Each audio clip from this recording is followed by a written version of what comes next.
नमस्कार दोस्तों, स्वागत है आप सभी का गौड़ा बैठिया क्लासेज में। आज हम लोग प्रोजेक्शन बनाने जा रहे हैं। ये प्रोजेक्शन का सेकंड क्लास होगा। फर्स्ट क्लास में हम बताए थे फर्स्ट एंगल क्या होता है, थर्ड एंगल क्या होता है, प्रोजेक्शन किस तरह से बनाया जाता है और उसका यानी आइसोमेट्रिक क्या है, ऑर्थोग्राफी क्या है, इन सब के बारे में हमने इससे पहले वाला वीडियो में बताया था। आज हम बनाने जा रहे हैं आइसोमेट्रिक टू ऑर्थोग्राफी। तो हम आइसोमेट्रिक क्या होता है, ऑर्थोग्राफी क्या होता है, ये पहले वाला वीडियो में हम बता दिए थे। तो ये है हमारा आइसोमेट्रिक व्यू। इस तरह से आइसोमेट्रिक व्यू होता है, एक घना आकार का है। ये सबसे सिंपल है, ये सबसे आसान वाला आइसोमेट्रिक है। आगे अगर क्लास लेंगे तो उसमें इससे हार्ड, फिर हार्ड, फिर हार्ड, इस तरह से आगे बढ़ते जाएंगे तो हार्ड हार्ड वाला आइसोमेट्रिक आता जाएगा। तो सबसे पहले हम बनाने जा रहे हैं आइसोमेट्रिक, उसके बाद इसका बनाएंगे ऑर्थोग्राफी। तो हम ये एक पेज पे बना लिए हैं। अब हम आपके सामने में किस तरह से आइसोमेट्रिक बनाया जाता है वो बनाएंगे। उसके बाद फिर इसका ऑर्थोग्राफी व्यू किस तरह से बनता है वो भी बनाएंगे। तो शुरू करते हैं हम पहले बनाना आइसोमेट्रिक व्यू। तो हम बनाना शुरू करते हैं। तो बगल में इसको रख देते हैं और आप लोग देखते रहिएगा कि हम जिस तरह से ये है इसी को हम बना रहे हैं। तो सबसे पहले आप एक हल्की लाइन एक स्केल के ऊपर भी और नीचे भी लगा लीजिए। आप एक लाइन भी लगाइएगा तो भी चलेगा। अगर आप दो लाइन लगा लेते हैं तो सेट स्क्वायर को सेट करने में मदद मिलेगा। ठीक, हम दो लाइन बिल्कुल लाइट लाइन लगा लिए। इसके बाद हमारा जो प्रोटेक्टर वाला सेट स्क्वायर है इसको इस तरह से नीचे इस पर सेट कर देते हैं, नीचे वाला लाइन पे बिल्कुल। इसके बाद ऊपर वाला जो हमारा लाइन है उस पर कहीं एक बिंदु ले लेते हैं और ये जो हमारा आइसोमेट्रिक शुरू होगा ये हमारा इस बिंदु से शुरू होता है और इसके बाद आगे जाते हुए यानी कि प्रारंभिक बिंदु ये होता है जो हम यहाँ पे ले रहे हैं, ये हमारा प्रारंभिक बिंदु है। इसके बाद जो इसका दूसरा सेट है इसको हम इस तरह से इस पे सेट कर देते हैं और नीचे वाला को बिल्कुल टाइट से पकड़ते हैं ताकि हिले नहीं। इसके बाद इसको स्लाइड करते करते इस बिंदु तक पहुँचते हैं। बिंदु तक पहुँचने के बाद ये जो हमारा इसका जो लेंथ है ये हमारा जितना ये है उतना ये भी और इतना ये भी, यानी कि 40 mm। ये भी 40, ये भी 40 और ये भी 40। तो हम पहले 40 mm का एक रेखा खींच लेते हैं। अभी अधिक भी खींच लेंगे, बाद में इसको माप के इरेज कर देंगे। हम एक रेखा खींच लिए जो 40 से अधिक ही होगा। इसके बाद इस तरह से हम खींचे थे, अब इसको जस्ट पलट देंगे इस तरह से। ध्यान से देखिए, इस तरह हम पलट दिए और फिर इसको नीचे सेट कर दिए और इसको सरकाते हुए बिंदु तक ले आए। बिंदु तक आने के बाद अब जो हमारा इसके बाद वाला है ये 60 mm का है। तो हम अंदाज से ही थोड़ा बड़ा ही रेखा खींच लिए। इसके बाद अब जो हमारा ये बीच वाला लाइन है ये है इसका हाइट। तो ये हमारा 70 है, तो इसके हिसाब से कुछ अधिक ही इसको देखिए किस तरह से हम सेट किए। इसको इस तरह सेट किए बिल्कुल 90 डिग्री पर और यहाँ पहुँचा के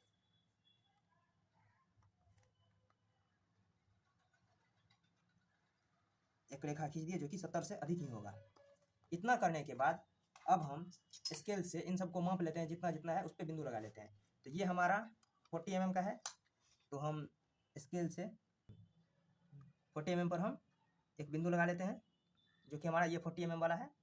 उसके बाद ये हमारा जो है 60 mm का है, यहाँ पे लिखा हुआ है 60 mm। तो इसके लिए हम इधर भी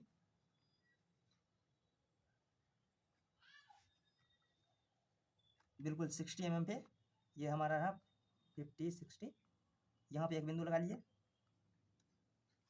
इसके बाद हाइट जो है ये हमारा 70 mm है।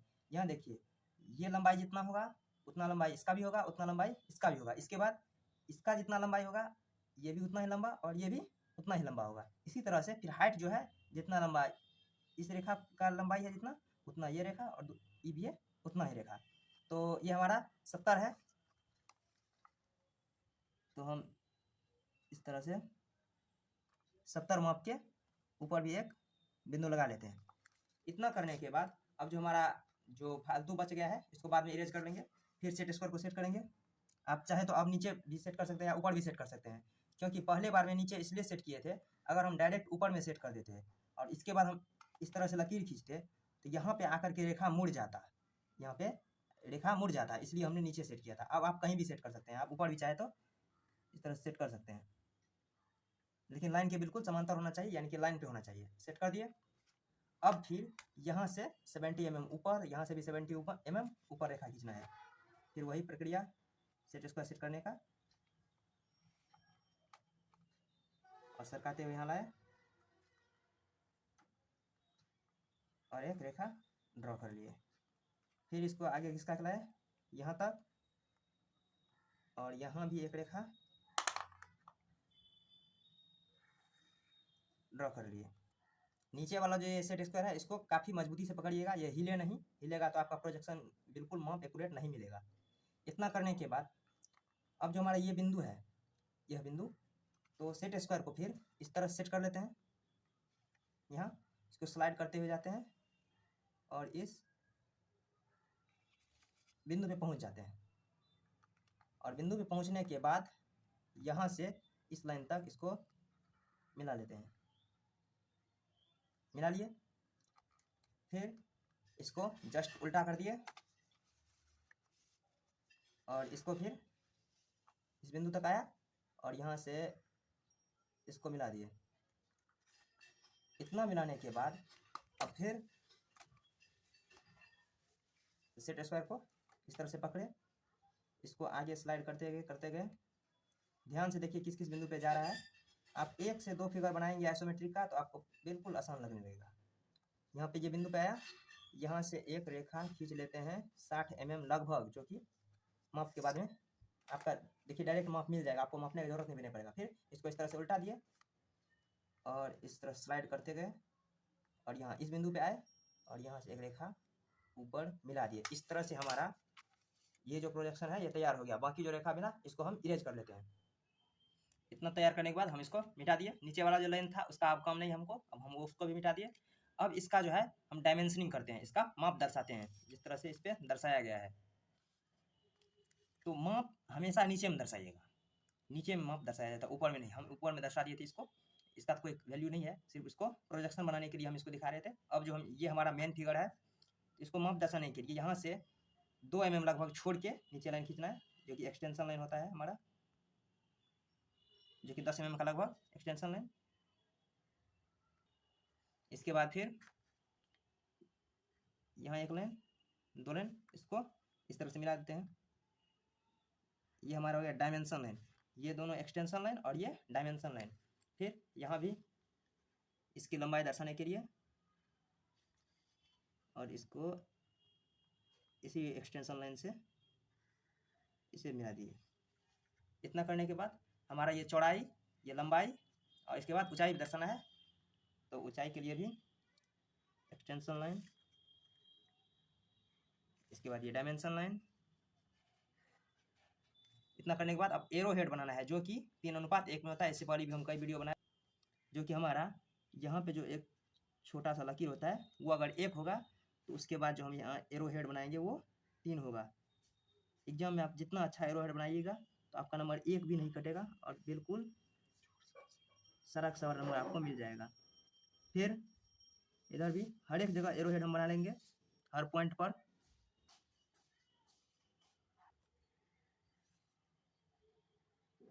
हमने हर जगह एरो हेड बना लिया। इसके बाद इसका अब माप दर्शा देते हैं।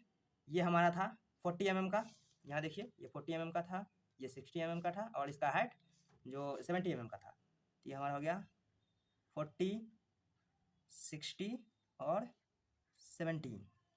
इस तरह से हम इसको माप दर्शा दिए।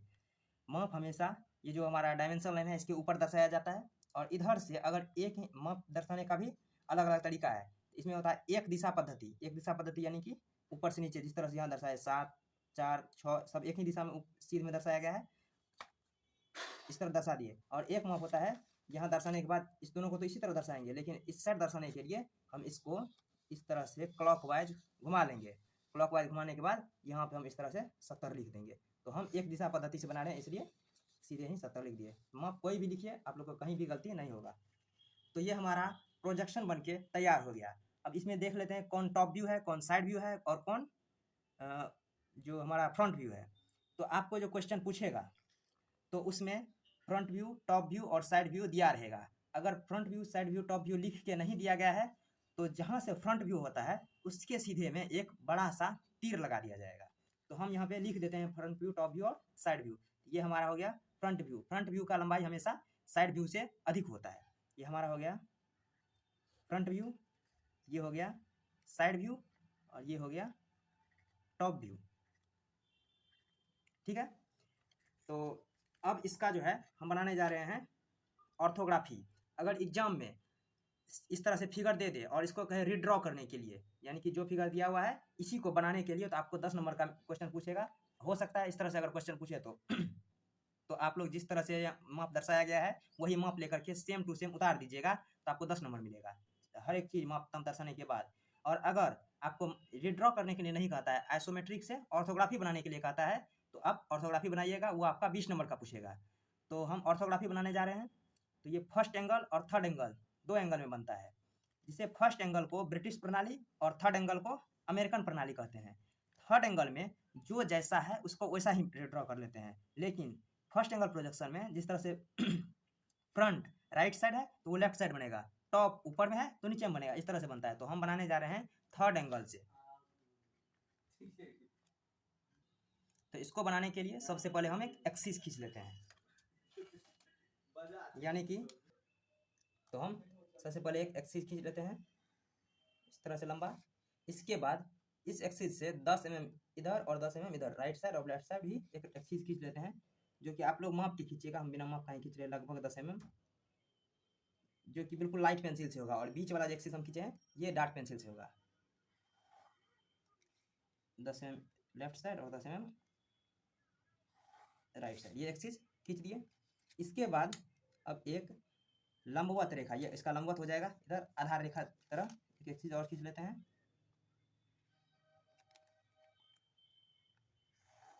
और इस एक्सिस के 10 mm ऊपर 10 mm नीचे, जिस तरह से इसको बनाए थे उसी तरह इसमें भी खींच लेते हैं,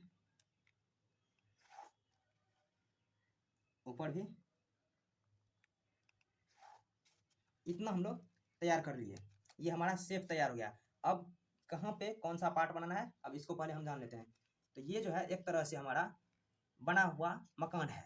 अब इसका हर एक दीवार को तोड़ तोड़ के अलग अलग स्थान पर स्थापित करना है। तो हम बताए थे थर्ड एंगल में जो जहाँ है उसको उस तरह से हम देख लेते हैं। तो ये हमारा मेन पॉइंट है, यहाँ से हम बनाना शुरू किए थे। तो आप लोग यहाँ से खड़ा होकर के देखिए, ये जो है हमारा जो फ्रंट व्यू है वो राइट साइड में है या लेफ्ट साइड में। ये हमारा राइट साइड में आता है। तो ये अगर राइट साइड में आता है तो इस एक्सिस के राइट साइड में ये फ्रंट व्यू बनेगा। फ्रंट व्यू अब ऊपर बनेगा या नीचे बनेगा, तो आप लोग यहाँ से देख सकते हैं कि ये ऊपर में है टॉप व्यू, और टॉप व्यू के नीचे ये है, यानी कि ये छत है और छत के नीचे ये है, तो ये नीचे बनेगा। तो यहाँ पे इसका फ्रंट व्यू बनेगा इस वाले जो चौथाई है उसमें, यानी कि फ्रंट व्यू इसमें बनेगा। क्लियर? फ्रंट व्यू इस तरह से बनेगा। और हमेशा याद रखिए, जहाँ पे फ्रंट व्यू बनता है उसके साइड में हमेशा साइड व्यू बनता है। अब साइड व्यू हमारा लेफ्ट साइड में है, तो इसको बनाएंगे हम यहाँ की फ्रंट व्यू के साइड में, यहाँ पर बन जाएगा हमारा साइड व्यू। तो फ्रंट व्यू जो है हमारा राइट साइड में, तो राइट साइड में बना, साइड व्यू लेफ्ट साइड में, तो लेफ्ट साइड में बना। अब बचा हमारा टॉप व्यू, जो कि हमारा ऊपरला हिस्सा है, तो ये हमारा बनेगा ऊपर वाला लाइन, इस लाइन के ऊपर बनेगा। अब किस साइड बनेगा, इस साइड बनेगा या इस साइड बनेगा, तो ये हमेशा याद रखिए, हमेशा फ्रंट व्यू के अपोजिट साइड में टॉप व्यू बनता है। जैसे फ्रंट साइड इधर है तो इसके ऊपर में टॉप व्यू बनेगा। अगर फ्रंट व्यू यहाँ पे होता तो इसके ऊपर में टॉप व्यू बनता है। अगर फ्रंट व्यू ऊपर में होता तो टॉप व्यू इसके नीचे बनता है, यानी कि फ्रंट के जस्ट उल्टा, यानी कि सामने भी कह सकते हैं टॉप व्यू बनता है।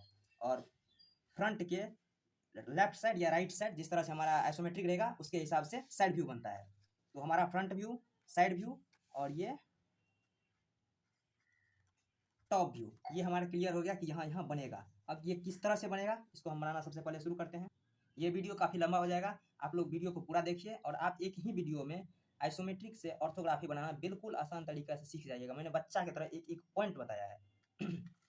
तो सबसे पहले हम फ्रंट व्यू बना लेते हैं।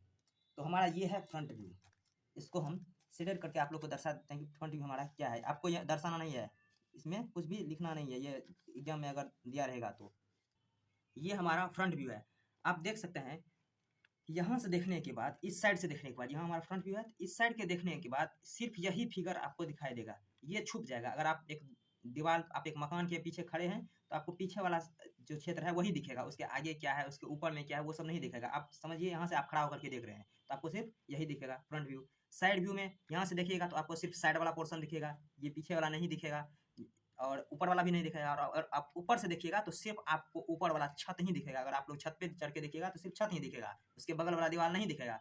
एक तरह समझ जाइए, ये आपका बगल वाला दीवार है और ये आपका छत है। ये मेन डोर है, यानी कि फ्रंट व्यू, यानी कि फ्रंट सामने वाला, ये मेन डोर है और ये साइड व्यू उसके साइड वाला है। तो हम बनाने जा रहे हैं फ्रंट व्यू। तो फ्रंट व्यू का पहले हमें लेना है लंबाई। लंबाई हमारा कितना है 60 mm। और इसमें क्या दिखा रहा है, लंबाई दिखा रहा है और ऊंचाई दिखा रहा है। ऊंचाई कितना है 70 mm। तो हमारा 60 और 70 यानी कि ये भी 60 तो ये भी 60, ये भी 70 ये भी 70, और कुछ तो है नहीं इसमें। तो हम 60 और 70, लेंथ 60 हाइट 70 लेकर के बनाते हैं। तो हम फ्रंट व्यू इस पे बनाएंगे। तो हम इस पे लेंगे क्या लेंथ, इस पे लंबाई लेंगे, और ऊपर वाला ये जो हमारा हाइट है इस पे हम हाइट लेंगे, यानी कि सीधा लंबवत जो है इस पे हाइट लेंगे और इस पे लंबाई लेंगे। तो लंबाई हमारा 60 mm है। तो हम इस बिंदु पर से 60 पर एक बिंदु मार्क करते हैं, कर दिए। उसके बाद फिर यहीं से नीचे 70 mm तक हम हाइट ले लेते हैं इसका, और यहाँ पे दोनों जगह पे हम बिंदु लगा दिए। अब इस बिंदु को जिस तरह से यहाँ पे दो साइड इसका बना हुआ है, फिर तीसरा और चौथा साइड बना करके एक बक्सा बनाना है। तो बक्सा बनाने के लिए हम अगर स्केल से खींचेंगे तो बिल्कुल 90 डिग्री हमारा नहीं मिलेगा और लंबाई इसका छोटा अधिक हो सकता है। इसके लिए हम चांद का प्रयोग करके बिल्कुल 90 डिग्री पे खींचेंगे तो आपका बक्सा बिल्कुल बन जाएगा। तो यहाँ पे जो बिंदु था इस बिंदु पे बिल्कुल रख दिए, और इसके 90 डिग्री के बराबर पर एक बिंदु ले लेते हैं जो कि हमारा 90 डिग्री एंगल होगा। और ये लंबाई कितना है 60 mm।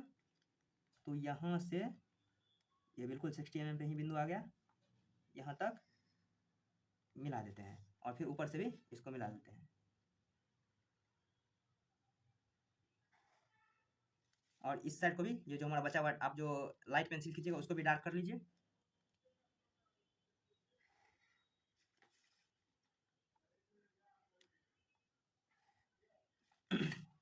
और इसमें कोई स्लॉट और नहीं कटा हुआ है, सिर्फ ये सादा दीवार है। तो हम इसको दीवार बना दिए। इस तरह से हमारा जो है फ्रंट व्यू वो कंप्लीट हो गया।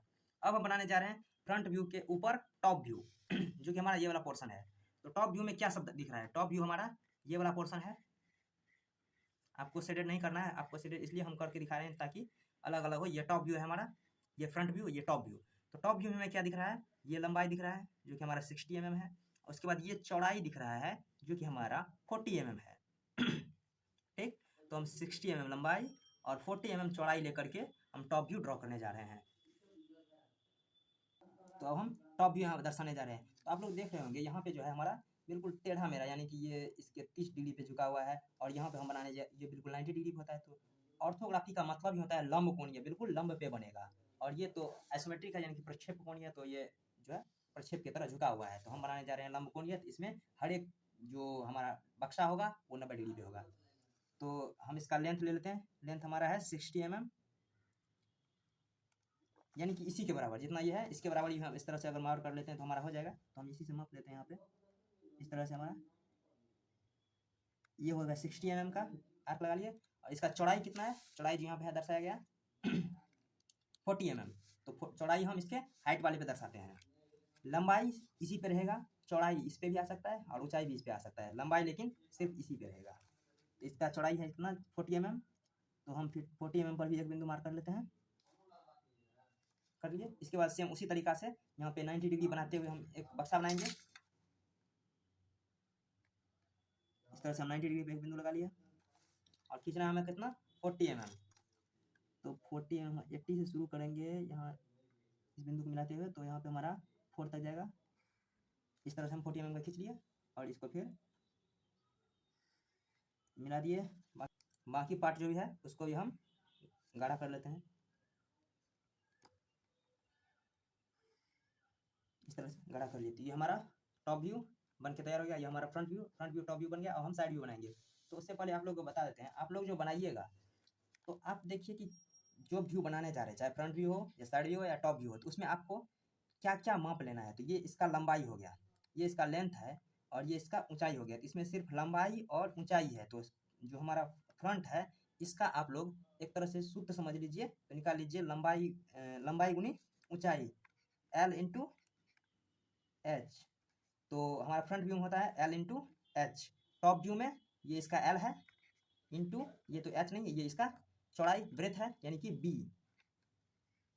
L into H L into B. और ये हमारा साइड व्यू है। तो साइड व्यू में क्या दिख रहा है, साइड व्यू में ये दिख रहा है चौड़ाई। लंबाई तो ये है जो बड़ा वाला शेप है, ये है चौड़ाई इसका। तो चौड़ाई का B इंटू इसका हाइट भी इसमें आएगा, चौड़ाई गुनी ऊंचाई इसका। अगर आप एल बी एच करके आप इसका सूत्र लिख लेंगे तो आप सबसे पहले एल का जो मान है, एच का भी जो मान है और बी का जो मान है उसका मान निकाल के रख लीजिए। यानी कि इसका एल का हमारा 60 mm है,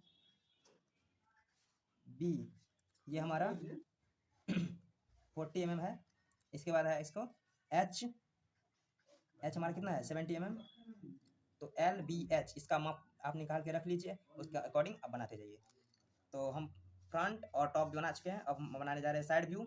साइड व्यू हमारा क्या है, इसका जो बी है चौड़ाई 40 mm और इसका हाइट है 70 mm। तो सबसे पहले हम चौड़ाई ले लेते हैं और ऊंचाई हमारा आएगा इस अक्ष पे, ये जो लंबवत अक्ष है इसके सीधा ये इस तरह से 70 mm और चौड़ाई ये पूरा आइसोमेट्रिक के लिए तो ये चौड़ाई है, लेकिन इस पार्ट के लिए यानी कि साइड व्यू के लिए ये एक तरह से लंबाई हो सकता है। तो ये इसका लंबाई है एक तरह से समझिए। तो इस पे लंबाई का इसको ले रहे हैं 40 mm। तो हम यहाँ पे 40 mm के लिए आर्क लगा लिए। फिर वही नियम 90 डिग्री वाला, ताकि हमारा जो रेखा है बिल्कुल आर्क लगाए। इसके बाद इसका जो चौड़ाई है वो हमारा 40 mm है। तो हम 40 mm का एक रेखा बना लेते हैं। ये हमारा 40 mm का रेखा हो गया और यहाँ से इसको मिला देते हैं। ये हमारा 70 mm हो गया। बाकी पार्ट को भी हम डार्क कर लेते हैं, डार्क कर लिया। तो इस तरह से हमारा फ्रंट व्यू, टॉप व्यू और साइड व्यू बन के बिल्कुल तैयार हो गया है। अब इसका हम जो है डायमेंशन दर्शा देते हैं, इसके बाद हमारा ये वीडियो समाप्त हो जाएगा। तो हम सबसे पहले आप वीडियो जो हम माप दर्शाने जा रहे हैं, तो जितना भी हम मेन फिगर बनाए ये सब हमारा HB पेंसिल यानी कि मोटा वाला पेंसिल से बनेगा। और माप जो दर्शाने जा रहे हैं वो हमारा 2H पेंसिल यानी कि पतला वाला पेंसिल से बनेगा। तो इससे पहले हम कुछ इरेज कर लेते हैं। तो हमारा बीच वाला एक्सिस रहेगा, बाकी जो भी ये एक्सिस है इसके साथ वाला वो सब मिट जाएगा। तो हम इसको इरेज कर लेते हैं। तो हम इसको जो बाकी हमारा था उस सबको इरेज कर लिए। हमारा front view, top view, side view बचा हुआ है, बीच का एक्सिस बचा हुआ है। अब इसका माप दर्शाते हैं। तो माप दर्शाने के लिए हम हल्का पेंसिल का यूज करेंगे, आप लोग कीजिए, लेकिन हम मोटा वाला पेंसिल करके ताकि आपको दिखे। इसका माप दर्शा रहे हैं, एक्सटेंशन लाइन, फिर डायमेंशन लाइन और एरोहेड। एरोहेड बिल्कुल नुकीला बनाइए जो कि 3:1 का होता है। तो ये इसका लंबाई दर्शा रहा है, तो इसका लंबाई जो दर्शाएगा वही सेम ऊपर वाला को भी लंबाई दर्शा देगा। तो ये हमारा कितना है 60 mm, नहीं लिखना है 60। तो ये ऊपर वाला भी दर्शा दिया। अब इसका जो हाइट है उसको दर्शाना है। तो हाइट दर्शाने के लिए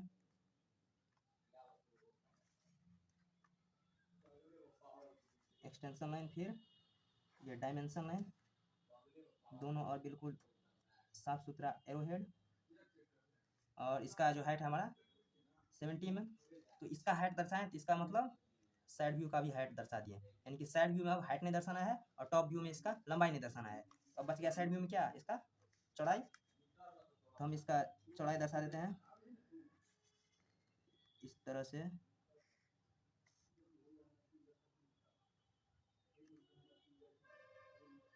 इसका चौड़ाई कितना है, ये है 40 mm। तो अब दर्शाना है इसका जो चौड़ाई है टॉप व्यू का, उसका चौड़ाई दिखाना है।